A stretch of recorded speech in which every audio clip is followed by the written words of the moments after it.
Hearing নিয়ে বড়সড় সমস্যা। যাদের দ্বিতীয়বার হিয়ারিংয়ের নোটিশ পাঠাবে নির্বাচন কমিশন, ইতিমধ্যেই তাদের লিস্ট প্রকাশিত করা হলো। হ্যাঁ বন্ধুরা, কোন কোন ভোটারদের আবারও দ্বিতীয়বারের জন্য নোটিশ পাঠানো শুরু করেছে কমিশন, এই মুহূর্তের ভিডিওতে আপনাদেরকে এই বিষয়ে একদম বিস্তারিতভাবে জানিয়ে দেব।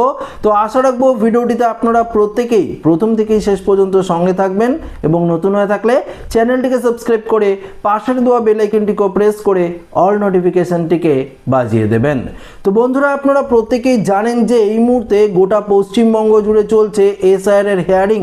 তবে এই হিয়ারিং চলাকালীনই নির্বাচন কমিশনের তরফ থেকে বেশ কিছু গুরুত্বপূর্ণ ঘোষণা করা হয়েছে, যা এক এক করে আপনাদেরকে আমরা পরিষ্কারভাবে জানিয়ে দেব। দেখুন, এই মুহূর্তে যে আপডেট উঠে এসেছে সেই আপডেটে পরিষ্কার বলে দেওয়া হয়েছে, ভোটার তালিকা সংশোধনের বিশেষ প্রক্রিয়া অর্থাৎ এসআইআর শুরু হওয়ার পর থেকেই বাংলার রাজ্য সরকার এবং কেন্দ্রের মধ্যে টানাপোড়েন তৈরি হয়েছে। একদিকে নির্বাচন কমিশন ভোটার তালিকা পরিষ্কার করার কথা বলেছে, অন্যদিকে রাজ্য সরকারের অভিযোগ এই প্রক্রিয়ার আড়ালে সাধারণ মানুষকে নাকি হেনস্থা করা হচ্ছে এবং রাজনৈতিক উদ্দেশ্য সাধন করার চেষ্টা চলছে। কখনো মুখ্যমন্ত্রীর চিঠি, কখনো নির্বাচন কমিশনারের নির্দেশ, আবার কখনো আদালতের দ্বারস্থ হওয়া। এসআইআর ঘিরে ধাপে ধাপে সংঘাত আরও কিন্তু প্রকাশ্যে এসেছে। আপনারা প্রত্যেকেই এই বিষয়ে জানেন যে নির্বাচন কমিশনারের তরফ থেকে এই এসআইআরকে নিয়ে একে একে যে নতুন নিয়ম ঘোষণা করা হচ্ছে, একে একে বিএলওদের নতুন নতুন নির্দেশ দেওয়া হচ্ছে।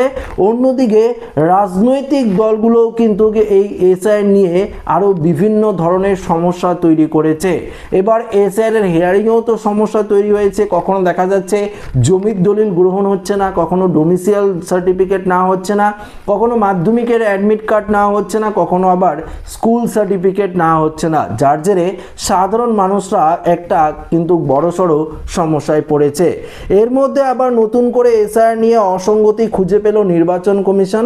বাংলায় চলতি এসআইআর পর্বে ভোটারদের দেওয়া তথ্য বিপুল অসঙ্গতির নজির সামনে আসলো নির্বাচন কমিশনারের। কমিশনার সিও দপ্তর সূত্র দেখুন এখানে কি বলেছে, এখনো পর্যন্ত রাজ্যে 94,50,000 ভোটারের তথ্য নানা ধরনের গরমিল ধরা পড়েছে। 94,50,000 এমন ভোটার রয়েছে যাদের নানান ধরনের গরমিল কিন্তু ধরা পড়েছে। সেই ভোটারদেরই কিন্তু লিস্ট প্রকাশিত করলো নির্বাচন কমিশন। এছাড়াও বয়স সংক্রান্ত তথ্যের একাধিক অস্বাভাবিকতার কথাও কিন্তু জানানো হয়েছে।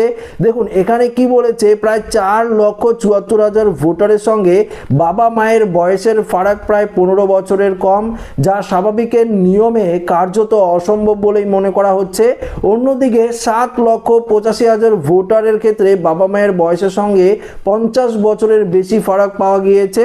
এখানেই শেষ নয়, এসআইআর প্রক্রিয়ার সময় এমন প্রায় 2.5 লক্ষ ভোটার চিহ্নিত হয়েছে যাদের নিজেদের দাদু দিদিমার বয়সের সাথে 40 বছরের ফারাক রয়েছে। কমিশনারের নজরে আরও একটি চমকপ্রদ তথ্য, কমিশন জানিয়েছে এমন অনেক ভোটার রয়েছে যাদের বয়সের মধ্যেই 45 বছর বেশি, অথচ তাদের নাম 2002 সালের এসআইআর এর যে ভোটার লিস্ট রয়েছে সেখানে নেই। বিষয়টি নিয়ে আলাদা করে যাচাই শুরু হয়েছে। সবচেয়ে গুরুতর অভিযোগ উঠেছে প্রোজিনি ম্যাপিং ঘিরে। কমিশন দাবি এমন ঘটনাও ধরা পড়েছে যেখানে একজন ভোটারের নামের সঙ্গে 6 জনের প্রোজিনি ম্যাপিং যুক্ত হয়েছে, অর্থাৎ নিজের নাম ভোটার তালিকায় তুলতে 6 জন আলাদা ব্যক্তির নাম ব্যবহার করা হয়েছে। এই ধরনের অসঙ্গতি তথ্য মিলিয়ে মোট সংখ্যা 94,50,000। এই 94,50,000 ভোটারের যে হিয়ারিংয়ের নোটিশ সেটা কিন্তু পুনরায় পাঠানো শুরু করেছে নির্বাচন কমিশন। এই 94,50,000 ভোটারকে আবারও হিয়ারিংয়ে ডাকা হবে এবং তাদের ভেরিফিকেশন প্রক্রিয়াটি আরও কড়াকড়িভাবে করা হবে। এই পরিস্থিতিতে এসআইআর প্রক্রিয়ার গতি আনতে রাজ্যে মাইক্রো অবজারভারের সংখ্যা বাড়ানোর সিদ্ধান্ত নিয়েছে কমিশন। কমিশন সূত্রে খবর, বর্তমানে বাংলায় প্রায় 4,600 মাইক্রো অবজারভার রয়েছে। খুব শীঘ্রই দিল্লি থেকে আরও 2,000 মাইক্রো অবজারভার আসবেন। আগামী 15ই জানুয়ারির মধ্যে প্রশিক্ষণ কিন্তু দেওয়া শুরু হবে। তো বন্ধুরা, আপনাদেরকে আগেই বলেছিলাম এসআইআর এর হিয়ারিং নিয়ে বড়সড় সমস্যা তৈরি হয়েছে, কেননা এই 94,50,000 ভোটার রয়েছে প্রোজেনি ম্যাপিংয়ের, যাদের প্রচুর পরিমাণে গরমিল ধরা পড়েছে এবং তাদের ভেরিফিকেশন প্রায় অসম্ভব হয়েছে এবং তাদের প্রত্যেকটি ভোটারকে আবারও পুনরায় কিন্তু হিয়ারিংয়ের নোটিশ পাঠাতে শুরু করেছে নির্বাচন কমিশন। বিএলওরা সেই ভোটারদের কিন্তু বাড়িতে নোটিশ পৌঁছে দেবে এবং সেই নোটিশের উপর ভিত্তি করেই আপনাদের কিন্তু হিয়ারিং উপস্থিত হয়ে উপযুক্ত নথি দিয়ে কিন্তু প্রমাণ করতে হবে যে কি কারণে আপনার এই সমস্যাটা হয়েছে। ধরুন আপনার বাবার সাথে আপনার বয়সের 15 বছরের তফাৎ, বা ধরুন 45 বছর বা 50 বছরের তফাৎ রয়েছে, পাশাপাশি আপনার বয়স 50 বছর হয়েছে কিন্তু 2002 সালের লিস্টে আপনার নাম নেই ভোটার লিস্টে। তো এই ধরনের সমস্যা, নামের বানান থেকে শুরু করে আরও যে ধরনের সমস্যা রয়েছে, সেই সমস্যার কারণেই কিন্তু আপনাদেরকে আবারও হিয়ারিংয়ের নোটিশ পাঠাতে শুরু করেছে এবং সেই নোটিশের ভিত্তিতেই আপনাদেরকে হিয়ারিংয়ে কিন্তু উপস্থিত হতে হবে।